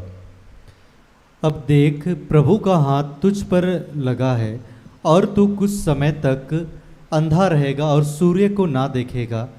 तब परंतु धुंधलापन और अंधेरा उस पर छा गया और वह इधर उधर टटोलने लगा ताकि कोई उसका हाथ पकड़ के ले चले। तब हाकिम ने जो हुआ था उसे देखकर और प्रभु के उपदेश से चकित होकर विश्वास किया। आप जब ऐसा करेंगे उन लोगों के साथ, जब आत्मिक शक्ति का प्रयोग करेंगे तो आपकी विजय भी होगी और वो हार भी जाएंगे। और जब वो हारेंगे तो आसपास देखने वाला लोग आपकी बातों पे और आपके वचनों पे विश्वास करने लगे। लेकिन आप ऐसा नहीं करके, जो कल ज्योतिष भाई समझा भी रहे थे कि नित्य प्रार्थना करना चाहिए, आप ऐसा नहीं करके आप संसारिक शक्ति लगा रहे। अगला गाली दे रहा आप भी जाए गाली दे रहा, अगला गुस्सा कर रहा आप भी जाए गुस्सा कर रहा, अगला भड़क रहा आप भी भड़क रहा। और सबसे बड़ी बात कि दिन भर दुखी रह रहे हैं कि मेरे ही साथ ऐसा क्यों हो रहा, मुझे ही क्यों सताया जा रहा। अरे भैया ये तो ओपन है, आपको अगर लगता है कि सताया जाना, छोड़ के जाइए। इसमें कोई बंदिश तो है नहीं, इसमें छोड़ के चले जाइए, बाद में जो होगा सो देखा जाएगा। कुछ दिन पहले एक बच्ची आई, मेरे टीम से जुड़ी हुई थी, अभी नहीं जुड़ी हुई है। तो अचानक वो कहने लगी कि भैया मुझे इस लड़के से शादी कर रहा है। मैंने कहा ये प्रकाशन हम लोगों को नहीं मिल रहा, अब तो मैं शादी के बारे में प्रकाशन देता ही नहीं हूँ। ये मेरे उस समय की बात थी, 13, 14, 15 की। अभी शादी के लिए हम लोग पूछता है कोई तो हम लोग नहीं बताते हैं, नाम नहीं बताते हैं। हम बोलते हैं आगे बढ़िए, पीछे हटिए, ये सब हटिए, यहीं शादी कर लीजिए, ऐसा प्रकाशन हम लोग नहीं देते। और इस बारे में मैं कितनी बार आपको बताया कि फादर अनिल जी भी मना किए हमको। हम लोग दोनों बाप बेटा जब मिलते हैं तो बोलते हैं बहुत सारा प्रकाशन देना बंद कर दो ताकि लाइफ में तुम्हारे न्यूसेंस नहीं रहे। अब ऐसा ऐसा प्रकाशन लोग पूछने आता है, मेरे घर में 2000 रुपया नहीं मिल रहा है, कौन चुराया बताइए। अब यही काम रह गया मेरा, है ना। मेरा कान का खो गया है, कहाँ मिलेगा भैया बता दीजिए। गाड़ी का चाबी नहीं मिल रहा है। यीशु मसीह को तो कोई काम रह नहीं गया, है ना। वो क्या अंग्रेजी में बोलते हैं, क्या फाइंड एंड क्या वो कुछ बोलते हैं ना। हम लोग ब्यूरो खोल के रखे हैं, खोजो पाओ विभाग नहीं होना। उसी का मतलब हम लोग मंगलसूत्र बनाए, कान में का, नाक में का कहाँ खो गया है, मेरा आधार कार्ड नहीं मिल रहा है भैया, पैन कार्ड गुम हो गया, एटीएम कार्ड नहीं मिल रहा, ऐसा ऐसा रिक्वेस्ट है मेरे पास, है ना, वो मिल नहीं रहा है, प्रार्थना करके बताइए। अरे दुनिया में इतना समस्या है कि आपको प्रार्थना लिखने से पहले प्रार्थना कर दीजिए, ठीक है, लेकिन आप उसका आंसर जानना चाहते।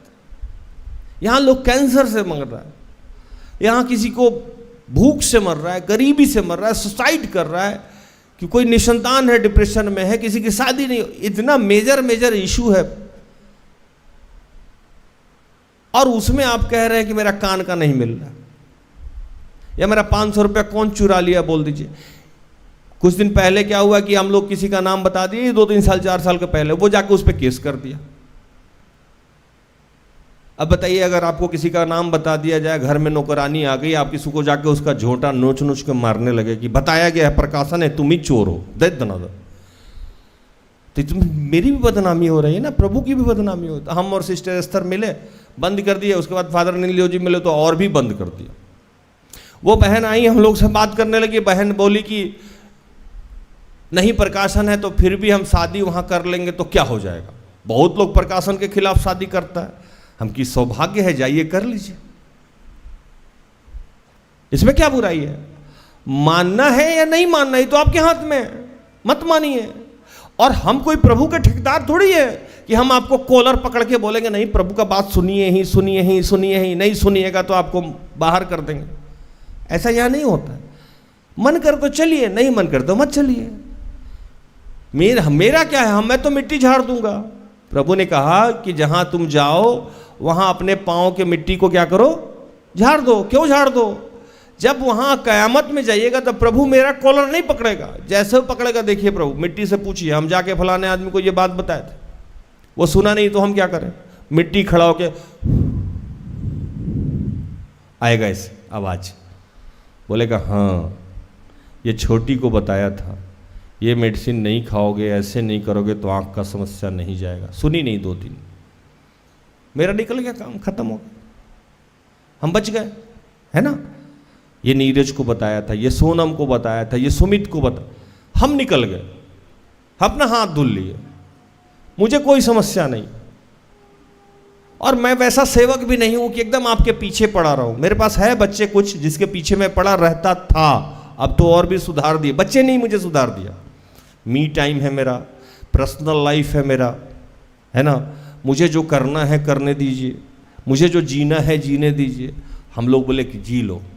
आजकल किसी के बारे में प्रकाशन आता है वो मरने वाला, हम सिस्टर एस्थर बोले नहीं बताना, उसका दुर्घटना होने वाला नहीं बताना, उसका पेट फटने वाला नहीं बताना।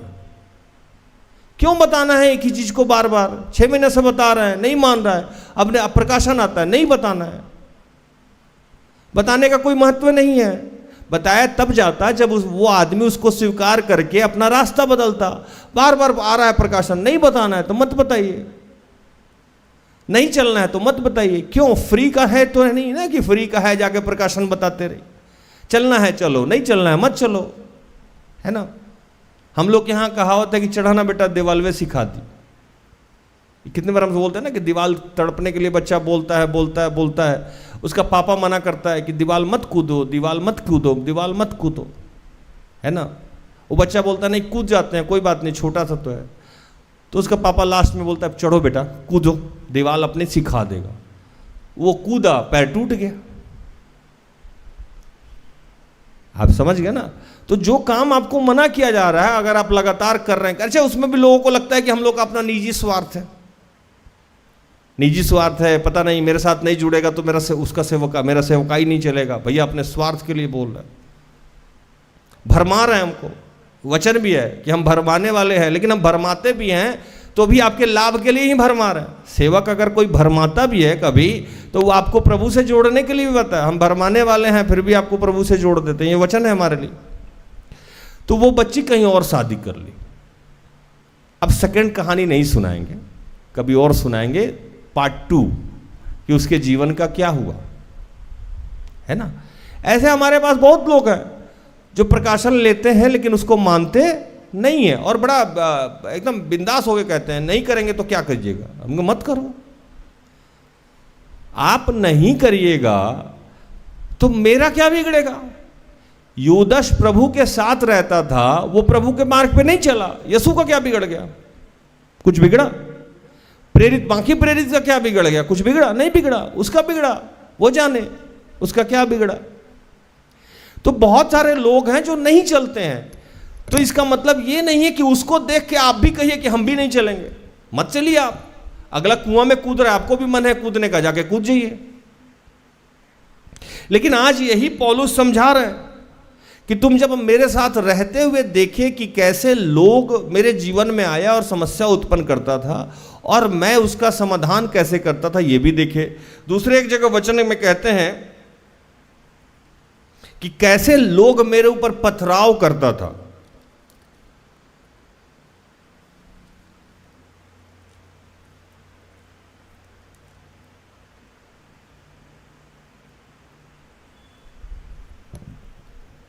हालेलुया। ये पढ़िए 14:5।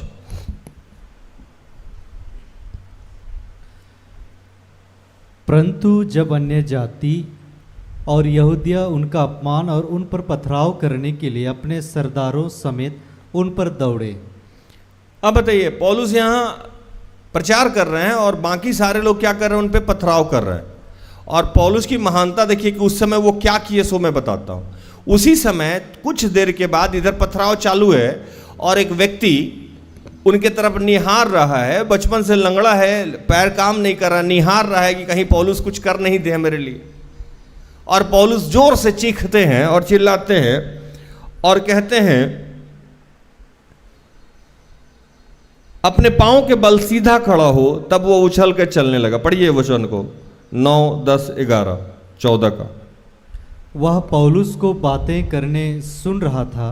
पौलुस ने उसकी ओर टकटकी लगाकर देखा कि उसे चंगा हो जाने का विश्वास है और ऊंचे शब्द से कहा, अपने पांव के बल सीधा खड़ा हो। तब वह उछलकर चलने फिरने लगा। आज यही आपको समझाया जा रहा है कि आपके जीवन में सताव होगा, धोखा लोग देगा, लोग आपको भरमाएगा। और भरमाएगा किसके बारे में? ये भी बता दे रहा है, आपको भरमाएगा प्रभु के बारे में और प्रभु के सच्चे दास के बारे में। क्योंकि प्रभु से जोड़ता कौन है? प्रभु का दास। तो मेरे ही बारे में आपको गलत समझाया जाएगा, तभी तो आप प्रभु से डिस्कनेक्ट हो पाओगे ना। मेरे ही बारे में आपको समझाया जाएगा कि राज भैया अच्छे आदमी नहीं है, राज भैया नशा करते हैं, राज भैया व्यभिचार में हैं, राज भैया गंदे आदमी हैं, राज भैया जोर से बोलते हैं, राज भैया बदतमीजी से बात करते हैं, ताकि आप डिस्कनेक्ट हो जाओ और डिस्कनेक्ट होकर अपने जीवन को जियो आप। ये शैतान आपको समझाएगा। और जो शैतान का बच्चा हो चुका है या जो शैतान से नियंत्रित हो चुका है, ये भी आपको यही समझाएगा। और मैं और मेरी अगुआ हम लोग मुस्कुराते रहते हैं, क्योंकि पहले में और में फर्क है क्या कि पहले मेरे पास 4 लोग था, तो मेरा समय था, मैं उन्हीं लोग पीछे खटता था। अब 4 से 4,000 हुआ, 4,000 से 4 लाख हुआ, अब 40 लाख होने जा रहा है। तो मैं और बच्चों के लिए भी समय देता हूँ ना। एक ही बच्चा को हर साल, हर मिनट, हर क्षण समझाना मेरा काम नहीं है। जितनी बार, वैसे भी वचन में लिखा है कि 3 बार समझाओ। कितनी बार समझाओ? 3 बार। और 3 बार में भी अगर कोई आदमी नहीं समझे तो उसको क्या करो? गार्जियन के पास ले जाओ। तो गार्जियन के पास भी ले गए, उस पर भी नहीं समझे तो उसको कहाँ ले जाओ? कलीसिया के अधिकारी के पास ले जाओ, उस पर भी नहीं समझे। उसके बाद आखिरी वचन जानते हैं क्या लिखा हुआ है? वहाँ लिखा हुआ है, तब उसे प्रभु के हाथ में छोड़ दे। और उसकी एक लाइन लिखा हुआ है कि तो ये मान ले कि ये अविश्वासी है और इसका नाश होना तय है। क्या है? ये मान ले कि ये अविश्वासी है और इसका नाश होना तय है। तो 4-5 बार अगर किसी को आप समझा दिए हो, यहाँ तो 4-4 साल समझाया गया है, 4-4 साल अपने साथ रखा गया है, खिलाया गया है, पिलाया गया है, वस्त्र दिया गया है, बाबू, सोना, दादा कहा गया है। और फिर भी कोई आदमी अगर आप ही पे, अगुआ पे ही इल्जाम लगा दे, पवित्र शास्त्र पे ही इल्जाम लगा के वो निकल जाए या बोले कि ये लोग गलत है, इसका मतलब कि उसका विनाश होना तय हो चुका है। यही बात तिमुथी को पौलुस समझा रहे हैं कि कम से कम आप प्रभु में बने रहें। और आज यही बात आप लोगों को समझाया जा रहा है कि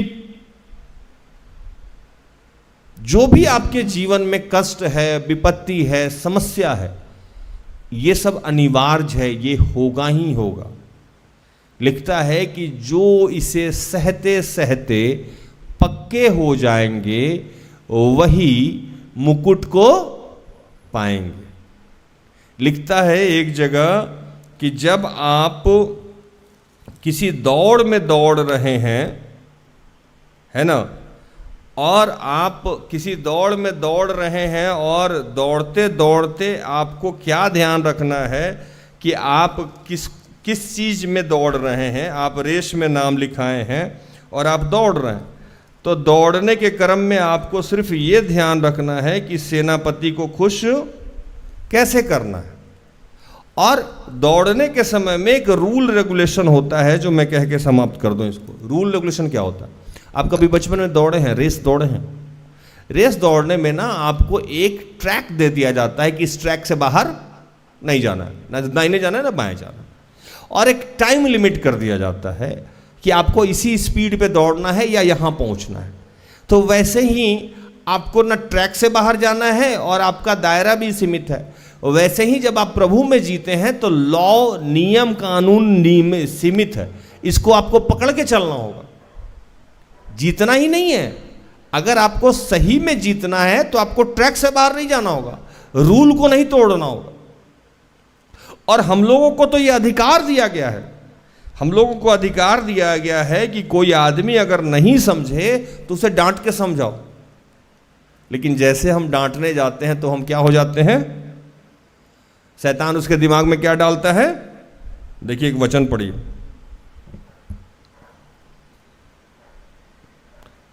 तीमुथी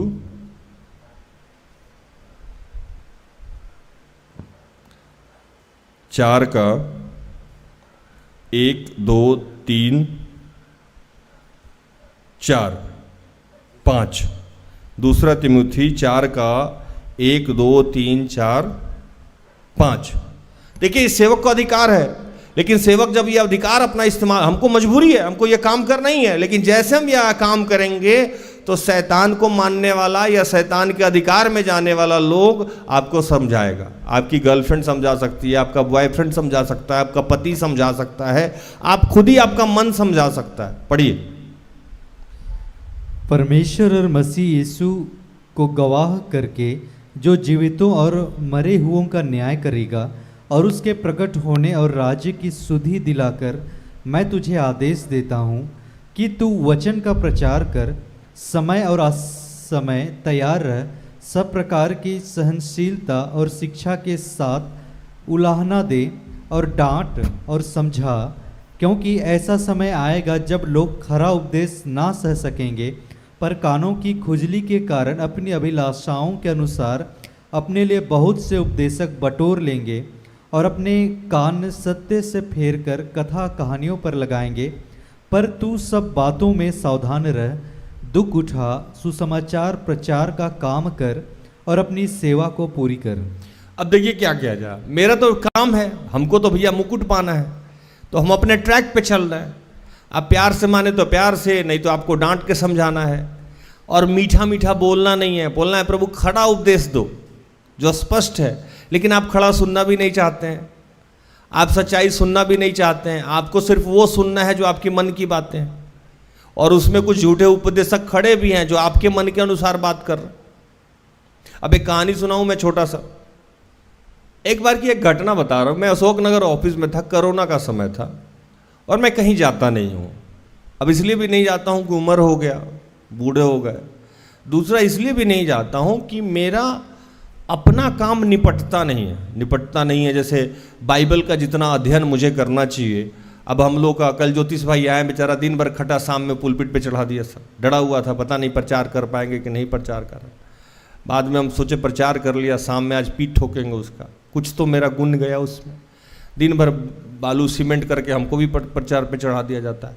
लेकिन जब एक बार अशोक भाई मुझे मिले, अशोक मार्टिन की मैं बात बता रहा हूँ, और फादर अनिल देव जी मिले, 2-3 अच्छे सेवक लोग से मैं मिला हूँ। मैं जॉयश मेयर को सुनता था, अब तो नहीं, जोएल स्टीन साहब को सुनता हूँ। ये लोग इन लोगों का जब स्पीच होता है तो 5 घंटा ही लोग कमरा बंद करके रहता है।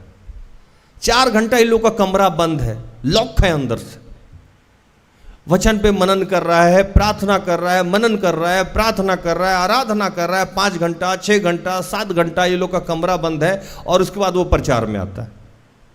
और मेरा कमरा 5 मिनट बंद होगा तो धनिया कैसे आएगा भैया, लहसुन नहीं मिला, आलू खटना ये नहीं है, फलाना आदमी जा रहा था, मिल के जाना चाहता, आपको बाय बोलना चाहता है ना, बिना बाय बोले नहीं जा सकता, ठीक है, ये कीबोर्ड काम नहीं कर रहा है, वो काम नहीं कर रहा है, तो मैं भी चाहता हूं कि कुछ कमरा बंद करूं ताकि मुझे मेरा अभिषेक भी बढ़े और वचन में वजन आए। तो इसलिए भी जितने के मतलब अब लोटा पानी में नहीं जाता हूं, सुदबंधन में नहीं जानता हूं। अब एक आदमी उसी क्रम में मुझे फोन किया, फोन में किसी मीटिंग में बैठा हुआ था, नहीं उठाया, मतलब मीटिंग मतलब काउंसलिंग चल रहा था। अब काउंसलिंग में क्या होता है कि अगला आदमी रो रहा है, परेशानी में है, उसका ब्रेकअप हो गया। आजकल तो सबसे बड़ा कहानी है कि दिल टूट जाता है, पता नहीं कौन सा दिल है जो हर 6 महीना में टूटता है और जुड़ भी जाता है, ठीक है। अब कोई बैठा हुआ है या किसी को बीमारी है, किसी को कोई भी आदमी मेरे से मिलने आता है, तो वो जब खुशहाल आदमी मेरे से क्यों मिलने आएगा, विवेक भाई मेरे से मिलने नहीं आते हैं, कष्ट नहीं है ना। तो कोई भी खुशहाल आदमी जब पैसा कमाता है, जब उसको कोई समस्या नहीं, तो वो मिलने नहीं आता, वो दुख में आदमी आता। अब वो दुखी आदमी है, बड़ी मुश्किल से पवित्र आत्मा उसके बारे में कोई चीज प्रकट कर रहा है, उसी समय आप फोन कीजिए, ओट्स बनाएं कि नहीं बनाएं, अंडा बॉयल कर दें। अब मेरे नीचे कोई वैसा व्यक्ति आया नहीं है जिसको मैं सुपुत्र कर दूं कि भैया देख लो। सिस्टर एस्थर को यह सौभाग्य प्राप्त है कि उनके नीचे एक व्यक्ति आ गया, बाबा राज, वो ये काम कर सकती हैं, उनको कोई फ़ोन नहीं करता। अब मैं किसी दिन काउंसलिंग में बैठा था, अशोकनगर ऑफिस में फ़ोन आया, मैं लिया नहीं, पवित्र आत्मा हमको इंसिस्ट नहीं किया, हम लिए भी नहीं। और कुछ देर के बाद जब कॉल बैक किया गया तो वो आदमी रूठ गया, मेरा फ़ोन नहीं उठाया। हम सोचे कि अब्राहम लिंकन का फ़ोन नहीं उठाया, इस तरीके का वो नाराज हो गया।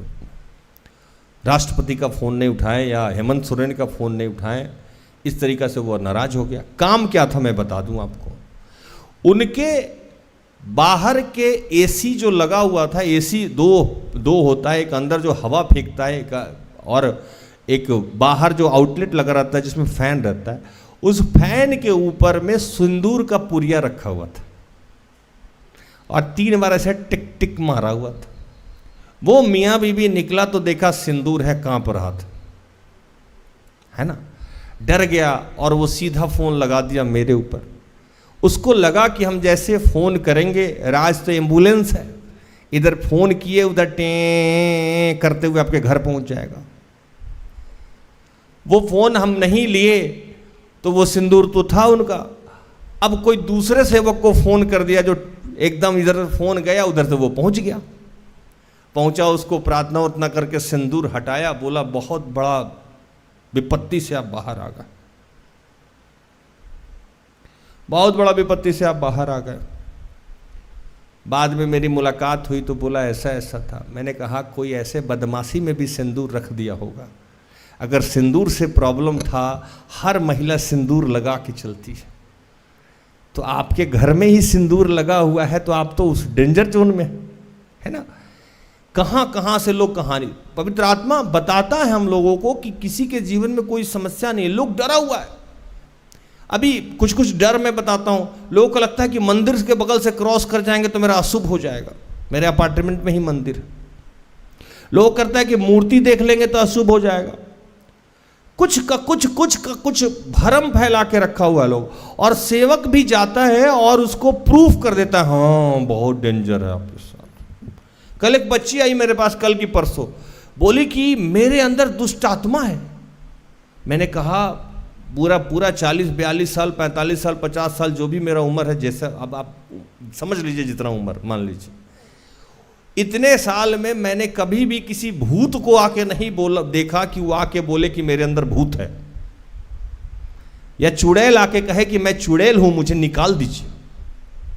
पहले बार मेरे पास केस आया परसों कि एक चुड़ैल आके कही कि मुझे निकालिए। मैं कहा धन्य हो प्रभु, आजकल मेरा अभिषेक बढ़ते जा रहा है, डायरेक्ट दुष्ट आत्मा खुद ही आ रहा कि निकाल दीजिए। मैंने कहा बहन जानती कैसे हो तुम? तो नहीं, मैं देखी कि मेरे अंदर बहुत सारा चुड़ैल और भूत अंदर गया,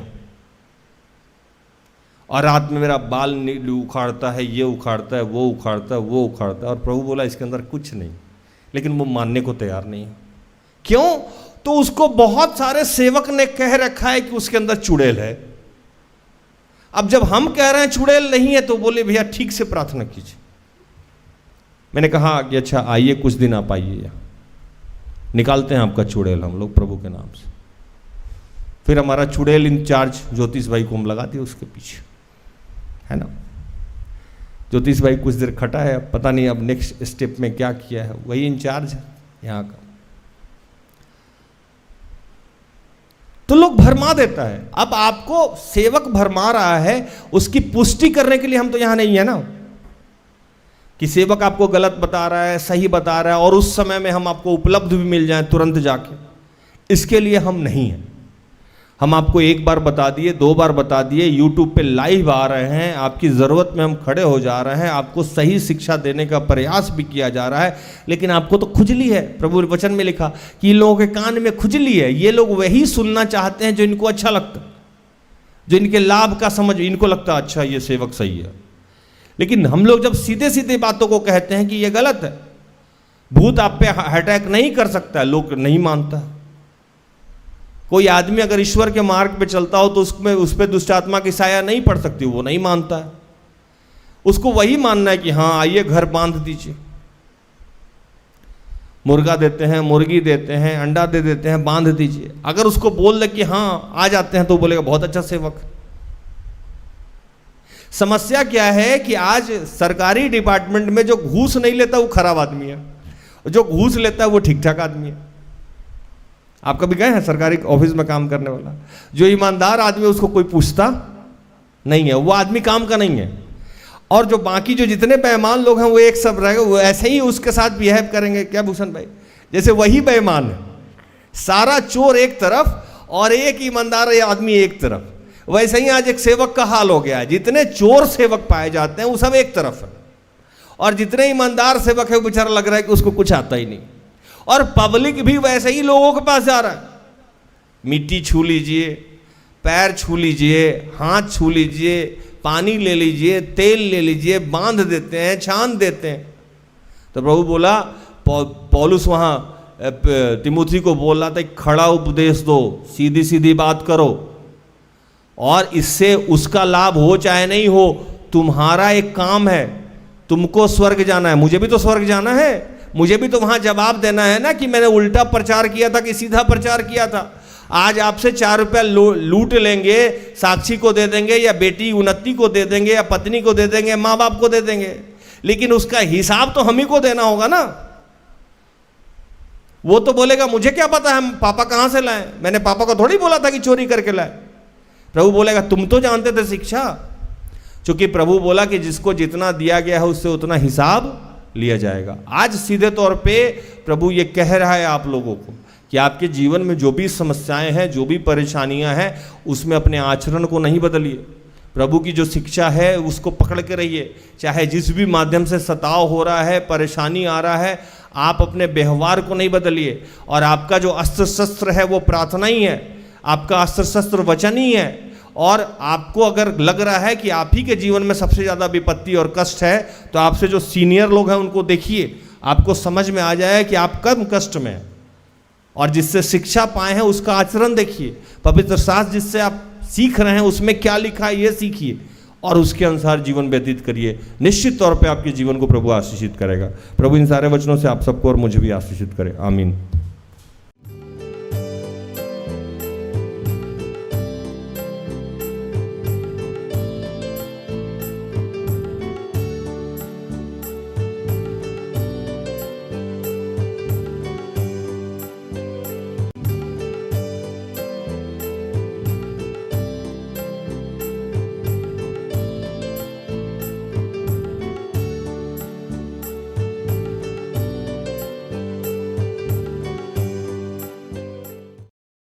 आइए खड़े हो जाएं।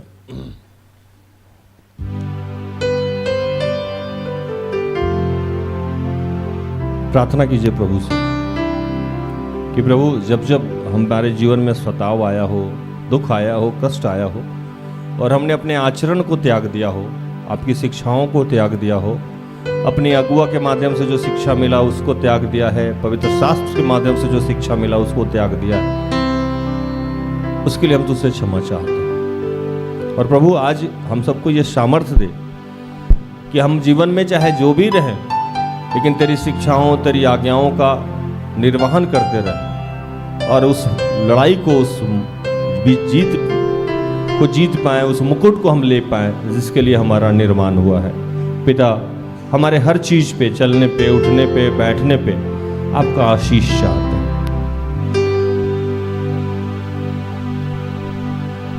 मेरा उठना बैठना और चलना तुझे भाता रहे। मेरे जीवन में यीशु तेरा नाम जलाल पाता रहे।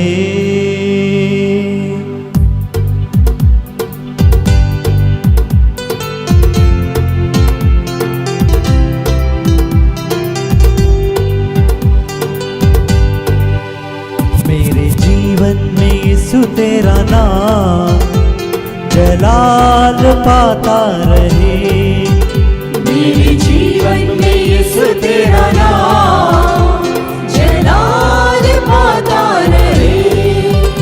मेरे जीवन में यीशु तेरा नाम जलाल पाता रहे। मेरे जीवन में यीशु तेरा नाम जलाल पाता रहे। मेरा उठना बैठना और मेरा उठना बैठना और मेरा उठना बैठना और मेरा उठना बैठना और चलना तुझे भाता रहे। मेरे जीवन में यीशु तेरा नाम जलाल पाता रहे। मेरे जीवन में यीशु तेरा नाम जलाल पाता रहे। हे दयालु पिता, जितने बीमार लोग हैं मैं उनके लिए प्रार्थना करता हूँ। विशेषकर जितने लोग ब्रेस्ट कैंसर से ग्रसित हैं मैं उनके लिए प्रार्थना करता हूँ। मैं प्रार्थना करता हूँ जितने बेरोजगार लोग हैं, जो बिजनेस व्यापार करना चाहते हैं, नौकरी करना चाहते हैं उनके लिए, जो पारिवारिक प्रार्थना चाहते हैं, जो विवाह के लिए प्रार्थना चाहते हैं, जो निसंतान है प्रार्थना चाहते हैं, जो पवित्र आत्मा के लिए भूखे और प्यासे हैं प्रार्थना चाहते हैं। प्रभु, बीते समय में तूने हम सबको संभाला है प्रभु, अप्पू को संभाला, पूरे साल उसको संभाला प्रभु, ममता को संभाला, विपिन को संभाला प्रभु, जिसका भी मैरिज एनिवर्सरी है प्रभु, बर्थडे आने वाला है प्रभु, उन सबको तूने संभाला। एक एक निवाला के लिए तेरा धन्यवाद, एक एक सांस के लिए तेरा धन्यवाद करते हैं। हर दुर्घटना से, हर विपत्ति से, हर मुश्किल से, हर झगड़े से, हर क्लेश से, हर बीमारी से, हर बदनामी से, हर बुरी संगति से तूने बचाया है प्रभु। और एक नए जीवन में फिर से तू प्रवेश कराने जा रहा है, एक नए वर्ष में तू फिर से प्रवेश कराने जा रहा है इन तमाम बच्चों को। इसलिए हम तेरा धन्यवाद करते हैं। धन्यवाद करते हैं इस वक्त जितने लोग जहां से भी जुड़े हुए हैं प्रभु, उन सब के जीवन में जो भी सताव है प्रभु, जो भी दुख है, जो भी दर्द है, जो भी कष्ट है, जो भी बदनामी है, उसके लिए हम तेरा धन्यवाद करते हैं पिता।